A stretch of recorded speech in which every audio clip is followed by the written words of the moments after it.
YouTube fans, here again. And I thought, why not do this one? That be 976 Evil. Say it again, 976 Evil. Come out in 1988, and of all people, who directed this tacit horror film. None other than Wobbit England. This is Todd. That's right, Freddy Cougar himself, Wobbit England, directed this one. And when you think about it, 1988 was definitely the year for Wobbit England. Think about it. In 1988, he did the TV show Freddy's Nightmares. You remember that? TV show.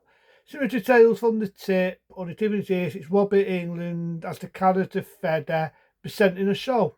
Freddy's Nightmares. He also played in a food playing the character Freddy as well. And as we know, the same there, he did the fourth Elm Street film, being Elm Street 4, The Dream Master, and he also did The Making of a Nightmare. So it's definitely wasn't there for Wobbit England. Not only was he starring as Freddy a lot, he decided to go into directing. So he directed this horror movie, 976 Evil.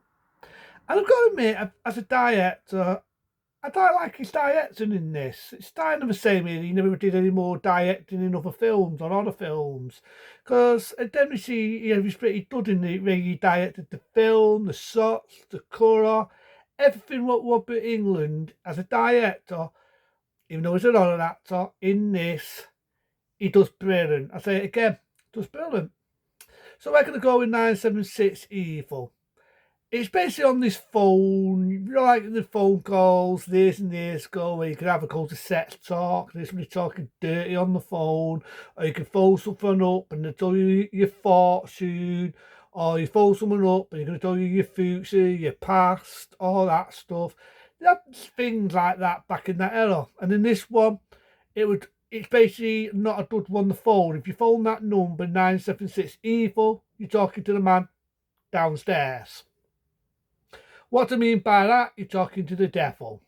I'm not talking about me. So you've got one guy, he's hearing this ringing, he picks the phone up, this thing blows him in the air and kills him. Gateway to open your film. And then you start with this lad and this nerdy lad. And if you think you've seen this nerdy lad before, think of the original Fight Night. The classic one from 85, the one that played Evil Ed. You're so cool, Booster. It's the same character. Well, not the same character, but he definitely plays like a nerdy character in this. I do believe at the time of the news making this, was wanting to have ideas to resurrect Evil back in Fight Night being part 2. Of course, that was not to be, so instead the actor appeared in this. Which I think he made the right choice, because bringing in character back as some vampire and all this, I don't think it would have rubbed off, you know what I mean? So, in this, you could say he's playing a similar character. He's playing this nerdy character. You've got Stu Buddies picking on him and bullying him.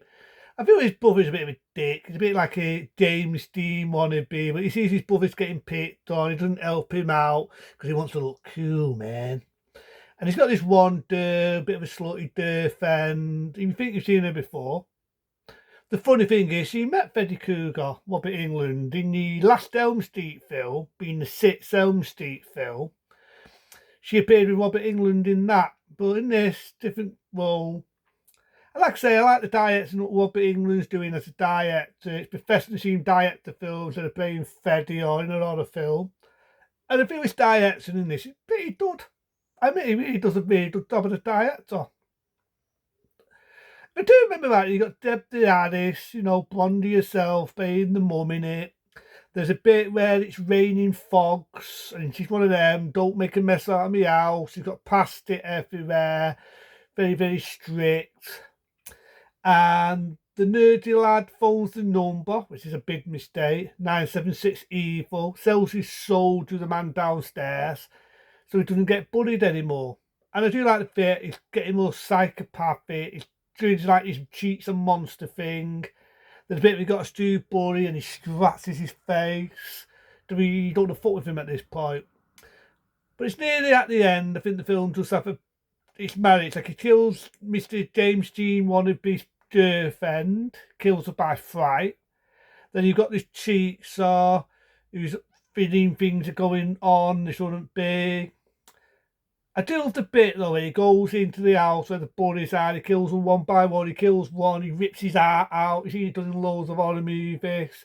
He says, "I'm an ark." He even has a stupid voice in it.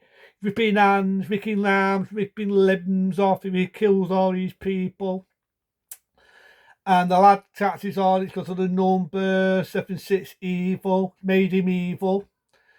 And I just love the character. Like he starts off nerd there, becomes more frightening than what he did in the original Fight Night. And there's one thing I almost forgot to say. This film does have a love letter to the original Fight Night. There's one scene in it where he breaks in to kill all the bullies. And if you've noticed, if anyone's ever seen 976 Evil, there's a big poster, and I swear, on the big poster, you see the original poster of Fight Night. If you love to be stared, this will be the night of your life. Even after that headline, Fight Night, a big duck-off poster of the original Fight Night. I don't like that touch, as you've got the actor we all know played Evil Ed. And like I said, there's a bit where he's in the house and the Bitsy mum's giving him shit and he kills the bird, but before he does that, he kills the mum, he snaps her fucking neck, does her to shut up. And the lad's trying to stop him. He's trying to get him back to normality. He's not having it. He's even attacking the seesaw. And there are some good practical effects in this. There are some really, really good practical effects. So there's a bit where he's trying to attack our main man, but Evil falls to his death and basically dies. And basically it's the end of the movie. But before you get the end of the movie, before you get the end, I do love the bit where you've got an original photo, you've got the actor there, and you've got an idea he sold his soul to the devil. And you know, as the old saying goes, everyone has a price. His price was he sold his soul to the devil, he went straight to hell, and he died. His soul is now in hell. I do know in the early 90s they did a 976 Evil 2. It's not bad. I've seen it. I'm not sure if it's directed by Robert England or not. If it's not, that's probably why, because I feel this. I like the direction that Robert England does in the film. I like his direction. Like there's bits in it, it feels like a Fancy Palmer film. You know the way he does the style, like different colours here, different colours there. I love the bit where it's raining fogs. I just love the way that Robert England. I feel we had a talent on that thing of directing, and it's just the same way he didn't do any more directing, whether in movies or horror films. It was refreshing to see Robert England instead of playing Fedder or TV shows or horror films, to see him actually take up that and do a bit of directing. So for his first role as a director, it was quite good. It was just the same, like I said, without repeating myself. It was just the same. He never directed anything else after this. I'd love to see what else he would have brought to the table as a director. But then 976 Evil, like I say, it come out in 88. Pretty popular horror film in that time. I also remember the iconic photo where you got the guy as Evil Ed, you got the phone with a skeleton's face on it, you got him like that with his hands like he's going to drag it, and you got Evil, and then you got the 976 Evil. I just love the way they did the poster. And I do know there's some posters out there where you got a beautiful do and you got Evil Ed about to fucking jab her in 976 Evil 2, which is bullshit because he's not even in the fucking second one. He got killed in the first one.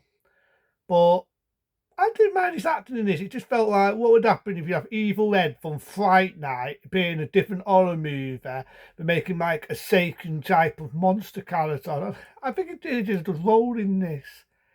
He did a good role. So if you like the actors that we all remember in the classic Fright Night, and check it out, Evil, you're not funny. And you want to see him in a different role a couple of days after Fright Night, you probably not be into this film. It's definitely plays a good role in this. I like the fact he's nerdy, he's getting bullied, and then halfway through the film, he turns into this demon monster. He's got a charge like that in the film. And so, yeah, it's good. You want to watch again. I say it's not bad. And I feel it's a good role for Robert England as a director. So for that, I'll be fine, I'll be nice, I'll be kind. I'll give it an average. That's me being nice. I'll give it an average. There's a bit where I just wish Robert England went into more things, whether it's be directing and that. But yeah, I'll give it an average. It's all right to watch once or maybe twice if you into like classic horror movies. Like I say, I don't know if you can get these things anymore with your phone up, if someone tells you your fortune and all that, and you send a number out there, go 976 evil where you talk to the man downstairs. I don't, I'm going over the top. It's an horror movie. But again, a 2-star rating for me. Into them, be smart, be safe. See you later.